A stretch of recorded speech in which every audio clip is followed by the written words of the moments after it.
Hello, I'm Rachel. Welcome to my channel. I hope that you have had a wonderful Christmas. I sure did.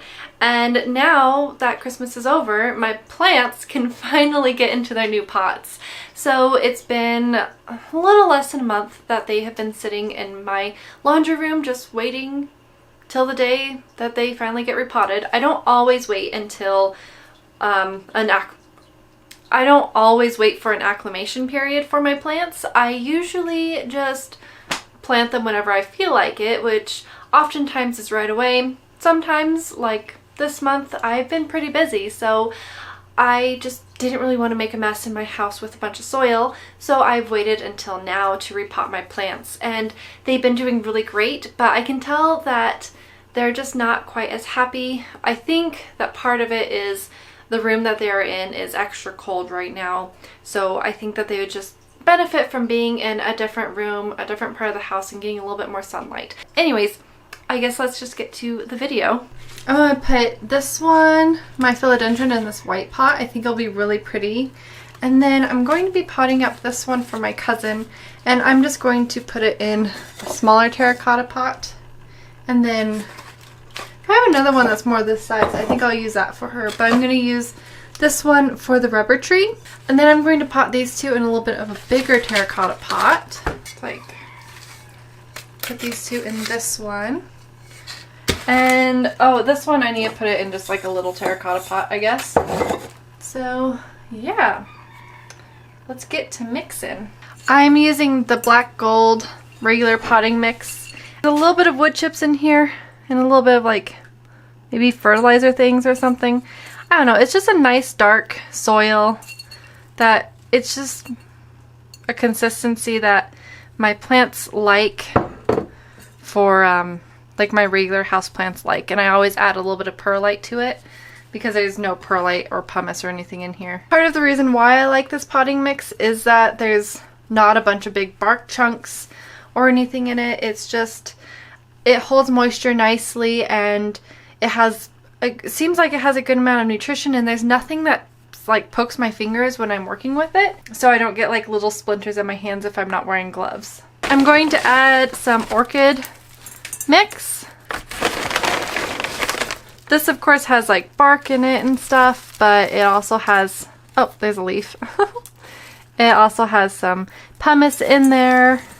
So, I mean, really I don't have to add any perlite to this if I don't want to, but I'm going to because I think that the perlite just seems to work nicely. It just adds a little bit more air pockets without adding air pockets. It just adds like little oxygen areas, if that makes sense.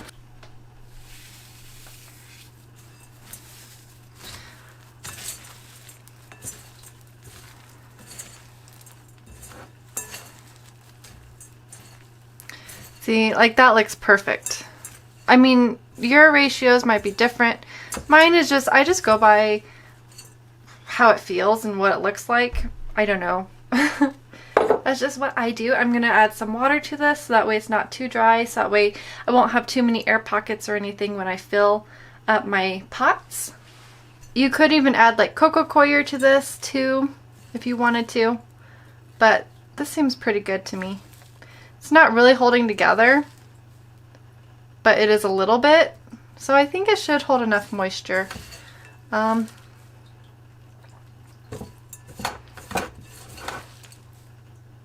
that seems pretty good. I'm not adding so much that you can squeeze it and any water comes out, just enough for it to stick together like that, see?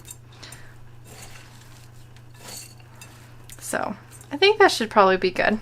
So, I'm going to plant up this one first. You can see there's lots of big roots in there, so it definitely is ready to be planted. I'm not going to do anything to these roots. They'll be fine without me messing with them.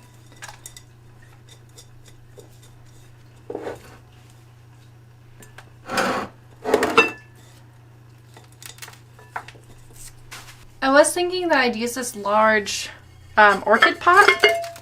I have a smaller one that I had a monstera in, because that's kind of cool, I guess. Here, can you even tell? There.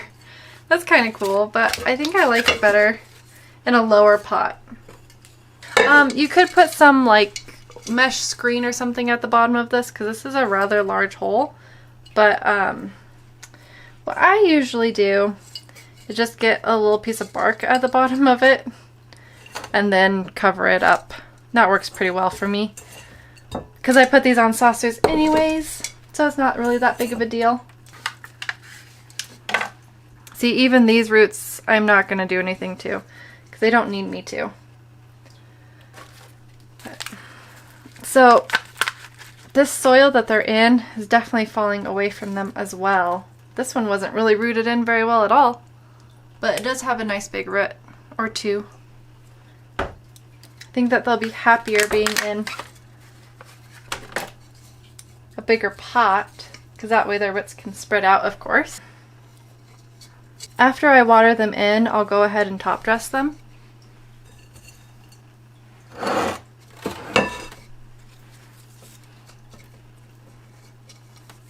I am going to be potting up the philodendron in this glazed pot, and it's glazed on the inside. Like, there's no way that this plant is going to get any sort of outside air, or it's not going to be able to breathe through the terracotta, if that makes sense. So I am going to make sure that there's a little bit more perlite and a little bit more pumice and stuff in this one.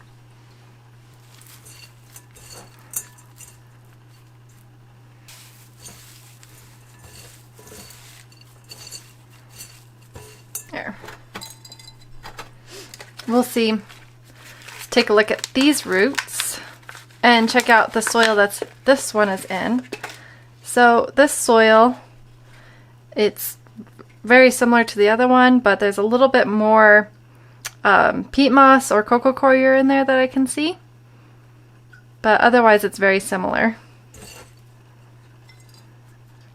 And see this one, I don't need to do anything to the roots either. I mean, these are kind of around each other, but that's not a big deal. You don't need to worry about that as much as people like to make you think you do.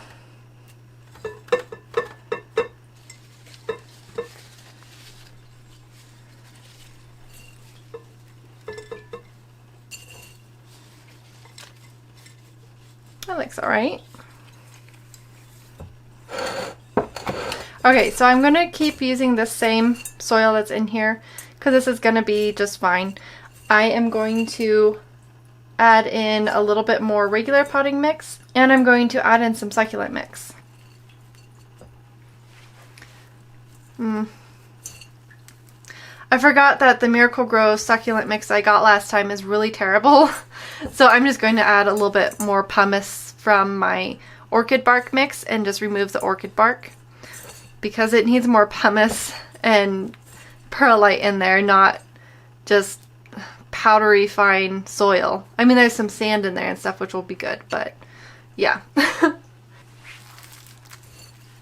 See, the black gold potting mix for succulents and cacti, they have pumice in there, and it's a really nice potting mix. But Miracle-Gro sometimes has that. So other times are pretty skimpy, so you just kind of get what you get with that. See, that looks much better. I'll put a little bit more perlite and then we'll be good. I forgot though, I don't need to have as much perlite because this is going into a terracotta pot. This is the one that my mom gave me that she was having problems with, and it looks like it just never really grew outside of its original, maybe? Oh, it's too dry. No. I thought maybe it was still in a plug, but it doesn't look like it's still in a plug. It hasn't had any mealybugs or anything, it's just, I don't know what its problem was. I think it was in a ceramic pot, and maybe it just was holding on to too much moisture. I don't know. That's the only thing that I can really think of. Maybe I just decided to be a little baby. So this is gonna go back here with all of my other little nursery plants. Nursery being this is my plant nursery, so they have to be coddled. I added a little bit more regular potting mix to that, and now it looks good. Oh yeah, so you can see there's just like, this is pretty much regular potting mix with a lot of perlite in it. And it looks like it's been doing okay, but this is holding on to a lot of moisture still. I don't know. I think it'll be happier in the terracotta.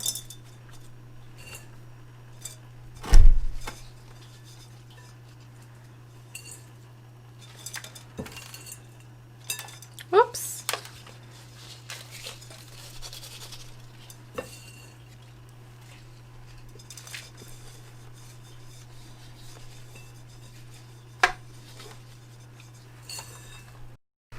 For this one, I need to make sure that there's not going to be a bunch of moisture pooling at the base of the leaves. So I'm going to have this raised up a little bit above where my soil line is. Like the middle is going to be a little bit higher than the outside, because I don't want there to be any rot happening at the base of this tree. I mean, it doesn't look like a tree now, but it will be a tree eventually. The Monstera and the whatever you are. I keep wanting to call it a pothos. The Monstera and the Philodendron are fine with the leaves being buried even a little bit. Like, they don't care. I mean, they're at the soil level that they were at when they're potted, but they could be a little lower or a little higher. It's probably better to be a little higher than a little lower. See right here? There's a little node. I'll bring it a little closer. Oh no.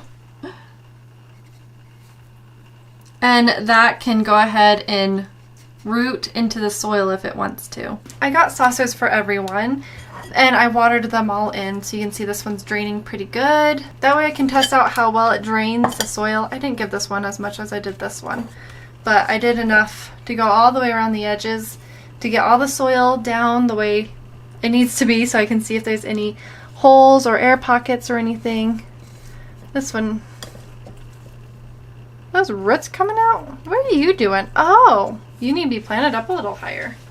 You're so silly. I think that's part of the problem. I think that the reason why this one, the leaf rotted out, was because it was kind of planted up a little bit high, and so there's a little bit more moisture at the base of that leaf while I was trying to grow than what it needed. So I'll put some moss on the top of all of these. Not this one, but these three. And that way it gives it a little bit more of a barrier. You don't have to water it as often. And then if any roots want to grow, they have some moss. They kind of like that. My epiphytic plants that have moss around them, they grow huge roots that go into the soil and through the moss of other plants even. I just have some super moss. This one isn't my favorite. I like the sheet moss the best, but Hobby Lobby hasn't been having the sheet moss, so I'll have to go somewhere else to get it. I think Walmart has it, but it's nicer to put around things. It's not really loose like this one. This one's just so loose, so I don't like it as well. I feel like it compacts more than I want it to, but it still works good, so whatever. It just makes more of a mess too. Mostly though, it's the color. This brighter green, I like the darker green better. Especially I think it would look nice with these leaves to have a darker green, but this works just as well for now. And I don't like to have it right up against the base of my plants because I want there to be plenty of breathing room for the plant itself. This one I really don't need to put any moss around, but I'm going to anyways, just to see if I like how it looks. I don't normally put moss around these kinds of plants, but not the ones that are going to be trailing a lot and they're already kind of bushy. But it'll kind of help it to acclimate anyways. Oh, what is that? Oh, it's like a piece of bark or something. I don't know. So there, now I gotta clean up again. I'm not going to be top dressing this rubber tree just because I want to let it acclimate and be happy without any rocks around it. I might end up putting rocks around it eventually, but I haven't with my other rubber tree, and I don't know. Maybe I will eventually and I'll do something that matches. So preserved moss is just what it says. It's moss that's been preserved. It has been dyed, so it can bleach after a while, especially if it's in a lot of sun, or especially if it's outside in sun, then it definitely will leach color after a while. More like bleach, not really leach it into your soil. It just will get bleached. But I've had some that's in shadier parts of my house where it doesn't really get much sun. that they've been fine for years. And it's just kept all of its color just fine. So it's not really something you need to worry about. Moss is just something that's there to make things look prettier, but also you need to be careful and make sure that it's not going to keep too much moisture into your soil. Some of my plants don't like it. Like this plant wouldn't like it.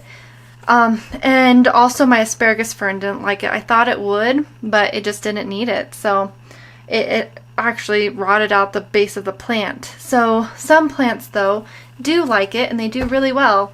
Most of the plants that I put the moss on has done really great. And generally like tropical plants or forest plants, they do great. Why don't we take a little bit of a tour of this place because you haven't seen this space for a while. So I still have my shelf that I made whenever it was I made that shelf. And I have one plant on there that's pretty happy. It's actually grown a lot since I put it up there. It gets a little bit of sun from a window and a door.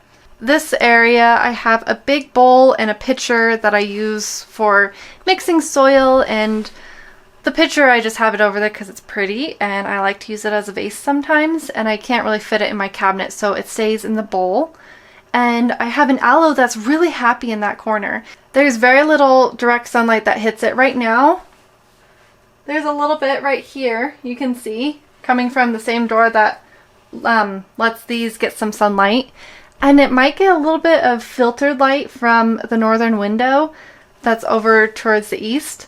But, you know, for the most part, it's just really happy over there. And the grow light does not stay on it at all. The grow light stays over on the fish tank. I also have some big pots, some other pots, and then I also have like these pots are all ones I need to clean out and sanitize before I can put them away and use them again. I have an extra little rock collection. That's rocks that I use for different types of projects, or my son just likes to go through them and have rock sales and stuff. So I have some extra rocks. Then over here I have my little plant nursery sanctuary and my fish tank. I also have my moss terrarium right here too because I don't really know where to put it. I have my other one in my kitchen because it's nice and small, but this one doesn't really fit anywhere. But we'll take a look at that. And then up higher I have more storage for more pots, and Bob is way at the top. There he is. There's Bob. So these grow lights are really nice because they're on switches and each one is on its own switch. So I can move these around however I want. Usually they're over here like this, giving all of my propagations lots of sunlight. And as you can see, my monsteras love it. They do great.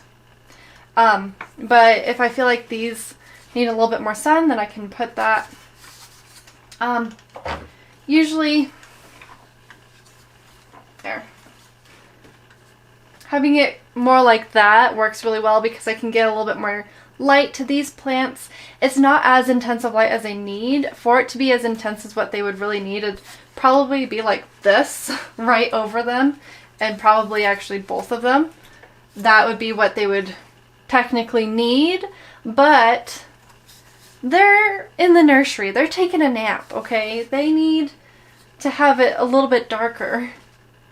Well, they don't necessarily need it, but they seem happier with it over here because some of them are on their way out. They're in their twilight years or whatever. I don't know. That sounds weird.